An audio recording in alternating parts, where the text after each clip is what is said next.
তো সো আজি আমি আলোচনা কৰিম ক্লাস 10 এৰ এক্সাৰসাইজ 3.3 কোশ্চেন নম্বৰ 3 ৰোমান সংখ্যা 2 ৰোমান সংখ্যা 1 আমি অলৰেডি ডিসকাশন কৰিছো বহুতে ইম্পৰ্টেন্ট কোশ্চেন আমাক কৈছে কি দুটা সম্পূৰক কোণৰ ডাঙৰটো সৰুটোতকৈ 18 ডিগ্ৰী বেছি নিশ্চয় দুটা কোণ আছে তাত এটা ডাঙৰ কোণ দি আছে আৰু এটা সৰু দি আছে দুয়োটা আমাৰ কি হয় সম্পূৰক কোণ কোণ দুটা নিৰ্ণয় কৰা তো সো ইয়াতে আমি ধৰিলাম কোশ্চেন নম্বৰ 3 ৰোমান সংখ্যা 2 ধৰা হল ডাঙৰ কোণটো x লগতে সৰু যোনটো কোণ আছে সৰু লিখিব লাগিব সৰু কোণটো y ঠিক আছে প্ৰশ্ন মতে আমি আগবাঢ়িম প্ৰশ্ন মতে চোৱা দুয়োটা কোণ আমাক কি দি আছে সম্পূৰক তাৰ মানে কোণ দুটা মিলি আমাৰ কিমান ডিগ্ৰী হ'ব লাগে 180 ডিগ্ৰী সম্পূৰক কোণৰ এইটো রুলস ঠিক আছে তো আমি লিখিম কি x + y = 180 ডিগ্ৰী এইটো হ'ব আমাৰ ইকুৱেশ্যন 1 নেক্সট যোনটো আমাক দিয়া আছে ডাঙৰ কোণটো সৰুটোতকৈ কিমান ডিগ্ৰী বেছি হয় 18 ডিগ্ৰী তাৰ মানে এইটো হ'ব এনেকুৱা এইটো হ'ব আমাৰ কাৰণে কি ইকুৱেশ্যন 2 এতিয়া চোৱা যোনটো ইকুৱেশ্যন 2 আৰু 1 পালা ইয়াতে তুমি যিকোনো এটা পদ্ধতি ইউজ কৰিব পাৰা ঠিক আছে তো ইয়াতে একচুয়ালি মই কি কৰিম প্ৰতিস্থাপন পদ্ধতি ইউজ কৰিম তো মই কি কাম কৰিম ইকুৱেশ্যন 2 ৰ পৰা মই আকৌ লিখিম equation 2 is implies that x - y equal দি আছে তোমাক 18 ডিগ্ৰী ঠিক আছে ইয়াৰ পৰা মই কি কৰিম x ৰ ভ্যালুটো মই টেম্পোৰাৰি উলাম তো x ৰাখি দিম মই ইকুৱেল 18 ডিগ্ৰী প্লাস হ'ব কি y যেতে তুমি ইয়াক ইকুৱেল ৰাইট হ্যান্ড সাইডত আনিবা তো এইটো হ'ব ইকুৱেশ্যন 3 এতিয়া কি কাম কৰিবা তোমালোকে তলতলে কৰিবা মই সাইডতে কৰি আছো হা তো ইয়াতে তোমালোকে কি কাম কৰিব পাৰা যে x ৰ মান মানে এই যোনটো আমি পালো ইয়াতে টেম্পোৰাৰিটো ইয়াতে লিখিম x ৰ মান ইকুৱেশ্যন 1 ত বহুৱাই পাও তো সো ইকুৱেশ্যন 1 টো এবাৰ লিখি লবা x + y = আছে 180 ডিগ্ৰী x ৰ ঠাইতে x ৰ মান বহাই দে কি মান আছে 18 ডিগ্ৰী প্লাস আছে y আৰু ইয়াতে তো y আছে ইকুৱেল 180 ডিগ্ৰী ঠিক ইয়াতে সোৱা এটা y আৰু এটা y মিলি টুৱাইস y হ'ব 180 ডিগ্ৰী মাইনাস হ'ব তোমাৰ কিমান 18 কাৰণ ইয়াক যদি ইকুৱেল ৰাইট হ্যান্ড সাইডত পঠাবা তুমি তেতে কি হ'ব 18 হ'ব ইয়াৰ পৰা সোৱা y ৰ ভ্যালুটো আমি উলাব লাগে তো 2y ৰাখি দিয়া -2 কৰি দিয়া 10 ৰ পৰা 8 গলে 2 থাকিব ইয়াতে থাকিব 7 ৰ পৰা 1 গলে 6 থাকিব ইয়াতে 1 তো 162 আহি গল হয়নে তো ইয়াতে সোৱা তুমি কি কাম কৰিব পাৰা y টুক তুমি ৰাখি দিয়া 2 কি ফালে পঠাই দিয়া তো 2 8 ৰ 16 ৰ ভিতৰত যাব 8 বাৰ 2 8 যা 16 আৰু 1 বাৰ y ৰ ভ্যালুটো তোমাৰ কিমান আহিছে 81 ডিগ্ৰী আহিছে এতিয়া সোৱা তো এই কি কাম কৰা এইটো y ৰ যোনটো মান পালা এইটো তুমি ইকুৱেশ্যন 3 ত বহাই দিয়া তো আমি লিখিম কি y ৰ মান ইকুৱেশ্যন 3 ত বহুৱাই পাও ইকুৱেশ্যন 3 এবাৰ লিখিলো x ইকুৱেল আছে কি 18 degree plus y 18 degree plus y মানে কিমান পাইছে 81 এতে কিমান আহিছে 99 তো ইয়াতে আমি লাষ্টত লিখি দিব পাৰো এতেকে ডাঙৰ কোণটো মানে x ইকুৱেল কিমান পাবা 99 আৰু সৰু কোণটো কিমান ওলাইছে y ইকুৱেল 81 এইটো হ'ব আমাৰ কাৰণে কি ফাইনাল আনসাৰ তো এতিয়া সো এক্সাৰসাইজ 3.3 ৰে কোশ্চেন নম্বৰ 3 ৰোমান সংখ্যাৰ 5 টো সোৱা এটা ভগ্নাংশ যদি লব আৰু হৰ উভয়তে 2 যোগ কৰা হয় তেন্তে ভগ্নাংশটো হয় 9/11 যদি লব আৰু হৰ উভয়তে 3 যোগ কৰা হয় তেন্তে ভগ্নাংশটো হয় 5/6 ভগ্নাংশটো উলিবা তো ইয়াতে আমাক ভগ্নাংশটো উলাব দিছে একচুয়ালি আমি নাজানো লব কিমান হৰ কিমান হয়নে তো প্ৰথম কাম কি হ'ব আমি লব আৰু হৰ ধৰিলাম তাৰ পিছত আমি ভগ্নাংশটো ফাইন্ড আউট কৰিম ধৰা হল ভগ্নাংশৰ লব তো x হয়নে লব আমি x বুলি ধৰিছো আৰু হৰ তো আমি কি বুলি ধৰিছো y ঠিক আছে এর থেকে যদি লব x হয় আর হরটো যদি তোমার y হয় তেনেহলে তোমার ভগ্নাংশটো কিমান হ'ব ভগ্নাংশটো হ'ব কিমান লব কত থাকে ওপৰত হৰ কত থাকে তলত আমি নাজানো এতিয়ালৈকে x ৰ ঠাইত কিবা এটা মান আহিব y ৰ ঠাইত কিবা এটা মান আহিব তো আমি কন্ডিশন হিচাপত আগবাঢ়িম অ্যাকর্ডিং টু কোশ্চেন হিচাপত আমি যাম তো প্ৰথমে সোয়া আমাক কি কৈছে লব আৰু হৰ দুয়োটাতে আমাক কিমান কৰি এড কৰিব কৈছে 2 কৰি মানে লবতো তুমি 2 এড কৰিব লাগিব আৰু হৰতো তুমি 2 এড কৰিব লাগিব তো কৰি দিয়া লব মানে কিমান আমাৰ x আৰু তাৰ লগত আমি কিমান প্লাস কৰিম 2 আৰু হৰৰ লগত আমি কিমান প্লাস কৰিম 2 তেনেহলে এই ক্ষেত্ৰত যায় আমাৰ ভগ্নাংশটো কিমান হয় 9/11 হয় ঠিক আছে তো 9/11 কৰি দিয়া এতিয়া তুমি কি কাম কৰা সোয়া ইয়াতে 11 আছে ইয়াক তুমি x + 2 ৰে মাল্টিপল কৰা মানে এনেকুৱা বজ্ৰ গুণন পদ্ধতিৰে তুমি কৰি দিয়া ঠিক আছে তো তোমাৰ কি হ'ব এতিয়া সোয়া 11 * x মানে কি হ'ব 11x হ'ব 11 * 2 মানে 22 আহিব 9 * y মানে 9y হ'ব 9 * 2 মানে 18 হ'ব এতিয়া x আৰু y ক তুমি এটা সাইডতে আনা তো ইয়াতে 11x আছে অলরেডি রাখি দিয়া 9y ক ইকুয়াল বাফলে আনা তো -9y হ'ব 18 তোমাৰ ইফালে আছে 22 ক তুমি ইফালে লৈ যাও মাইনাস কি হ'ব 22 ইয়াতে তুমি আৰু এটা স্টেপ কৰি দিয়া 11x - 9y এটো মাইনাস কৰি দিয়া যেহেতু 22 ডাঙৰ মাজত হিয়তৰ আগত কি আছে মাইনাস চিন 22 আগত মাইনাস চিন আছে গতিকে মাইনাসে ক্যারি কৰিব সো 2 ৰ পৰা 8 না যায় গতিকে ইয়াৰ পৰা অন লোৱা 12 ৰ পৰা 8 গলে কিমান থাকে 4 হয়নে তো 4 তুমি ইয়াতে লিখি দিয়া আৰু ইয়াতে 1 থাকিব তো এটো ইকুয়েশন 1 বুলি তুমি ধৰা যদি আমি চাও ইয়াতে আমাক সেকেন্ড কন্ডিশন কি কৈছে লব আৰু হৰ দুয়োটাতে আমি কি কৰিব লাগে এই ক্ষেত্ৰত 3 এড কৰিব লাগে মানে লবটো তুমি 3 প্লাস কৰা হৰটো তুমি 3 প্লাস কৰা তেনেহলে ভগ্নাংশটো আমাৰ কিমান হয় 5/6 হয় ঠিক আছে ক্ৰস মাল্টিপল কৰি দিয়া 6 * x কৰিলে 6x প্লাস 6 * 3 মানে 18 5 * y মানে 5y 5 * 3 মানে কিমান আহিব 15 x আৰু y এটা সাইডত আনা তো মাইনাস কি হ'ব 5y 15 আগৰে আছে মাইনাস হ'ব কি 18 আৰু এটা স্টেপ কৰি দিয়া 6x - 5y 18 ৰ পৰা তুমি 15 মাইনাস কৰা কিমান থাকিব 3 এটো কি থাকিব মাইনাস এইটো দিয়ে ইকুয়েশন 2 এতিয়া তোমাৰ কাম কি যিকোনো এটা ইকুয়েশন লোৱা আৰু টেম্পোৰাৰি ভ্যালু এটা উলাই লোৱা ঠিক আছে যেনেকুৱা মই ইকুয়েশন 1 লম ঠিক আছে নাইবা 2 এ লৈ আছো ইয়াতে যেহেতু আছে এটো তো ইয়াৰ পৰা মই x ৰ ভ্যালুটো উলাম তো মই লিখিম কি equation 2 implies that 6x - 5y = -3 ইয়াৰ পৰা 6x ক ৰাখি দিম -3 প্লাস হ'ব তোমাৰ কি 5y ইয়াতে সোয়া x ক ৰাখি দিলে কি হ'ব -3 প্লাস 5y ওভাৰ 6 আহিব এইটো এটা ইকুয়েশন ধৰা তুমি ইকুয়েশন 3 এই x ৰ টেম্পোৰাৰি ভ্যালুটো ইকুয়েশন 1 ত বহাই দিয়া ঠিক আছে মই ওপৰৰ পৰা আহিম তোমালোকে তলা নোট ডাউন কৰিবা ঠিক আছে তো ইয়াতে লিখি আছো কি x ৰ মান সমীকৰণ 1 ত বহুৱাই পাও ঠিক আছে তো সমীকৰণ 1 টো এবাৰ লিখি লোৱা 11x - 9y = -4 তো সোয়া 11 তো তুমি লিখিবই লাগিব x ৰ ঠাইত x ৰ মানটো বহাই দিয়া কি আছে -3 প্লাস আছে 5y ওভাৰ আছে 6 -9y = -4 ইয়াৰ পৰা y ৰ ভ্যালুটো ওলাব 11 * 3 কৰিলে -33 হ'ব প্লাস 11 * 5 কৰিলে 55y আহিব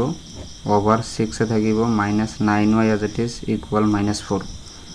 এতিয়া আৰু এটা কাম কৰা এই -9y এৰ তলত 1 এটা আছে গতিকে এলসিএম লৈ লোৱা তো এলসিএম ললে তোমাৰ কিমান আহিব এলসিএম টো 6 এ আহিব ওপৰৰ মানখিনি আমাৰ সেম এ থাকিব তো আমি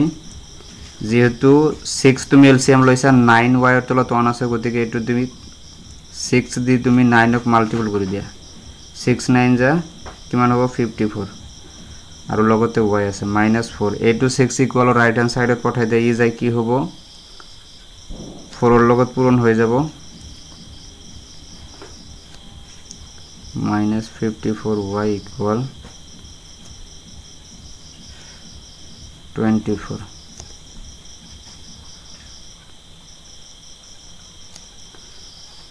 ইয়াতে চোৱা -33 কি ইকুয়াল ৰাইট হ্যান্ড সাইডত পঠাই দিয়া আৰু এই দুয়োটা প্লাস কৰা প্লাস কৰিলে চোৱা 55 ডাঙৰ 55 ৰ পৰা 54 মাইনাস কৰি দিয়া y আছে 55y 55y ৰ পৰা তুমি কি কৰা -54y কৰি দিয়া তেতে হলে কেইটা y থাকিব এটা ইকুয়াল ইফালে -24 আগৰে আছে -33 গলে +33 হ'ব ইয়াৰ পৰা তুমি y ৰ ভ্যালুটো পাবা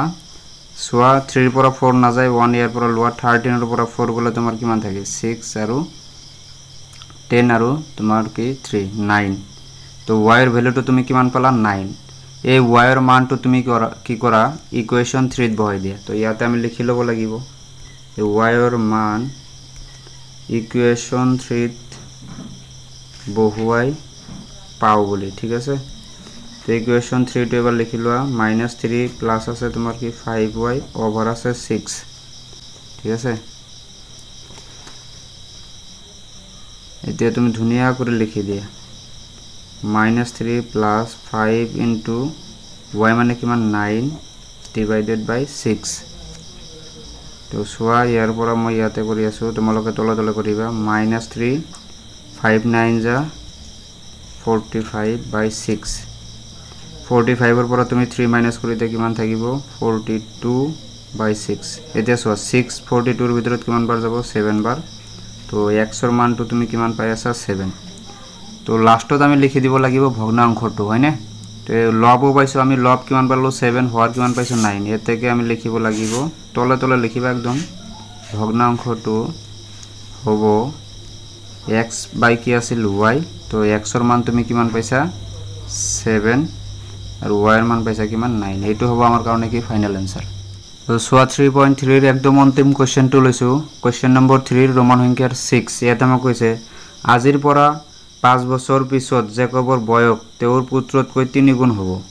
আজিৰ পৰা কি হ'ব 5 বছৰ পিছত জেকবৰ বয়সটো তেওঁৰ পুত্ৰতকৈ 3 গুণ বেছি হ'ব 5 বছৰ আগতে জেকবৰ বয়স তেওঁৰ পুত্ৰতকৈ 7 গুণ আছিল তেওঁলোকৰ বৰ্তমান বয়স কিমান হ'ব তো যেহেতু আমি বৰ্তমান বয়স না জানো তো আমি আগত ধৰি লব লাগিব প্ৰথম অৱস্থাত আমি ধৰিলাম ধৰা হল বৰ্তমান জেকবৰ বয়স বৰ্তমান দেই জেকবৰ বয়স কিমান x বছৰ ঠিক আছে বৰ্তমান জেকবৰ বয়স কিমান x বছৰ আৰু বৰ্তমান জেকবৰ পুতেকৰ বয়স আমি কি ধৰিলো y বছৰ ঠিক আছে এতিয়া সো প্ৰথম কন্ডিশনত আমাক কি কৈছে যে 5 বছৰ পিছত সাপোজ ধৰা তোমাৰ বৰ্তমান বয়স আছে কিমান 10 ইয়াৰ্স হ্যাঁ তো 5 বছৰ পিছত বৰ্তমানৰ কথা কৈ আছো প্রেজেন্ট টাইম তোমার এজ কিমান 10 ইয়ার্স তো আফটার 5 ইয়ার্স তোমার এজ টু কিমান হ'ব তো তুমি নিশ্চয় কি কৰিবা 10 + 5 কৰিবা হয়নে তেতে তোমাৰ কিমান হ'ব 5 বছৰ পিছত তুমি যাবা আৰু যদি কোৱা হয় যে প্ৰেজেন্ট এজ তোমাৰ 10 ইয়াৰ্স তেনে হলে 5 বছৰ আগত কথা যদি কোৱা হয় তেনে হলে তুমি কি কাম কৰিবা 10 - 5 কৰিবা কাৰণ 5 বছৰ আগত তোমাৰ কেই বছৰ আছিল 5 বছৰ আৰু 5 বছৰ পিছত তোমাৰ কিমান হল মানে বৰ্তমান তোমাৰ কিমান এজ হল 10 ইয়াৰ্স ঠিক আছে তো সেম কনসেপ্টে আমি ইয়াত ইউজ কৰিম প্ৰথমে আমাক কন্ডিশনটো কি দিছে তো আমি প্ৰশ্নমতে যাব লাগিব আৰু প্ৰশ্নমতে আগবাৰা অ্যাকর্ডিং টু কোশ্চেন হিসাবত যদি আমি যাও আমাক কৈছে কি 5 বছৰ পিছৰ কথা কৈছে তো ইয়াতে আমি লিখিম কি 5 বছৰ পিছত বাকি হিমান আৰু লিখিব না লাগে 5 বছৰ পিছত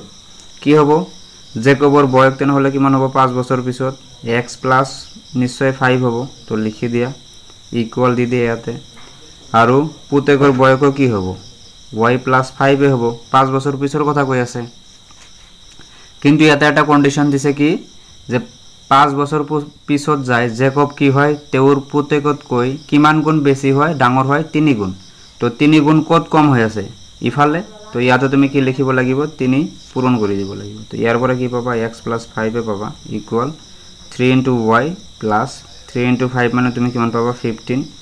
3y ক তুমি ইকুয়ালৰ বাওফালে আনি দিয়া -3y হ'ব 15 ইফালে আছে 5 যেতে ইফালে লৈ যাবা 15 ৰ পৰা তুমি কি কৰা 5 টুক মাইনাস কৰি দিয়া কাৰণ প্লাসত আছিল ইকুয়ালৰ রাইট হ্যান্ড সাইডত যে কি হ'ব obviously মাইনাস হ'ব 15 ৰ পৰা তুমি 5 মাইনাস কৰি দিয়া কিমান পাবা 10 এইটো এটা তোমাৰ ইকুয়েশন হৈ গল তো ইকুয়েশন 1 বুলি ধৰা তুমি ঠিক আছে কন্ডিশনটো আমাকে দিছে যে 5 বছৰ আগৰ কথা কৈছে হয়নে তো আমি ইয়াতে লিখিম কি 5 বছৰ আগত তো চাবা 5 বছৰ আগত জেকবৰ বয়স কিমান হ'ব 5 বছৰ আগৰ কথা কৈছে তো x - কি হ'ব obviously 5 হ'ব ইকুয়াল পুতেকৰ কি হ'ব y - 5 হ'ব 5 বছৰ আগৰ কথা যদি কোৱা হয় ইয়াতে এটা কন্ডিশন দিছে কি 5 বছৰ আগত জেকবৰ যিমান বয়স আছিল তেওঁৰ পুত্ৰতকৈ কিমান গুণ বেছি আছিল 7 গুণ তেনেহলে 7 গুণ তো ইয়াতে বেছি হৈ আছে তো 7 গুণ কত কম হৈ আছে ইয়াতে তো ইয়াতে তুমি 7 গুণ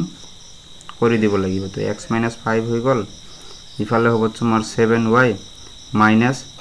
35 মাল্টিপল কৰিলে x আৰু y ক এটা সাইডত আনা আৰু -35 আছিল ইফালে 5 টো আহি প্লাস হ'ব তো ইয়াৰ পৰা x - 7y এইটো কৰি দিয়া কিমান হ'ব পাবা তুমি -30 ঠিক আছে এইটো হ'ব আমাৰ ইকুয়েশন 2 এতিয়া যিকোনো এটা ইকুয়েশনৰ পৰা টেম্পোৰাৰি ভ্যালু লৈ লোৱা তো মই ইকুয়েশন 2 এ লৈ আছো ঠিক আছে তো equation 2 is implies that x - 7y equal -30 ইয়াতে 7y ক আমি ইকুয়ালৰ রাইট হ্যান্ড সাইডত পঠাই দিলে ই হ'ব +7y এইটো হ'ব ইকুয়েশন 3 এতিয়া চোৱা x ৰ এই টেম্পোৰাৰি ভ্যালুটো আমি কি কৰিম ইকুয়েশন 1 ত বহাই দিম ঠিক আছে তো আমি ইয়াতে লিখি লব লাগিব যে x ৰ মান সমীকৰণ 1 ত বহুৱাই পাও ঠিক আছে সমীকৰণ 1 ত বহুৱাই পাও তো সমীকৰণ 1 তো তোমাৰ কিমান আছে x - 3y = 10 এতে x ৰ ঠাইত x ৰ টেম্পোৰাৰি ভ্যালুটো বহাই দিয়া -30 প্লাস আছে কি 7y আৰু ইয়াত আছে -3y = 10 ঠিক আছে এতিয়া চোৱা 30 ক তুমি ইকুয়ালৰ ৰাইট হ্যান্ড সাইডত পঠাই দিয়া তো 7y এৰ পৰা 3y মাইনাস কৰি দিয়া থাকিব কিমান 4y ইয়াতে 10 আছে আগৰে আৰু 30 যেতিয়া ইকুয়ালৰ ৰাইট হ্যান্ড সাইডত আহিব মাইনাসত আসলে প্লাস টু ক্যাৰি কৰিব তো 4y ইয়াতে হ'ব তোমাৰ 40 y এৰ মানটো ওলাব তোমাৰ যায় কিমান 10 ঠিক আছে তো y এৰ মানটো আমাৰ ওলাই আহিল এবাৰ আমি কি কৰিম এই y এর ভ্যালুটো ইকুয়েশন 3 তে আমি বহাই দিম ঠিক আছে তো মই ইয়াতে লিখি আছো তোমালোকে তল তল নোট ডাউন কৰিবা y এৰ মান ইকুয়েশন 3 বহুৱাই পাও ইকুয়েশন 3 টু কি আছিল x = -30 + 7y এতিয়া সো -30 + 7 y এর ভ্যালুটো কিমান আছে 10 তো ইয়াতে 10 লিখি দিয়া -30 7 * 10 মানে কিমান আহিব 70 70 এর পৰা তুমি 30 মাইনাস কৰি দিয়া কিমান থাকিব 40 তার মানে আমি কি দেখা বলু তো লাস্টত আমি লিখিব লাগিব এতেকে বর্তমান জেকবৰ বয়স হল কি ধৰিছিল বয়সটো আমি x তো x = কিমান পালো 40 তো 40 ইয়ার্স ঠিক আছে আৰু জেকবৰ পুতেকৰ বয়স বৰ্তমান তাৰ মানে বৰ্তমান বয়স হল কিমান হ'ব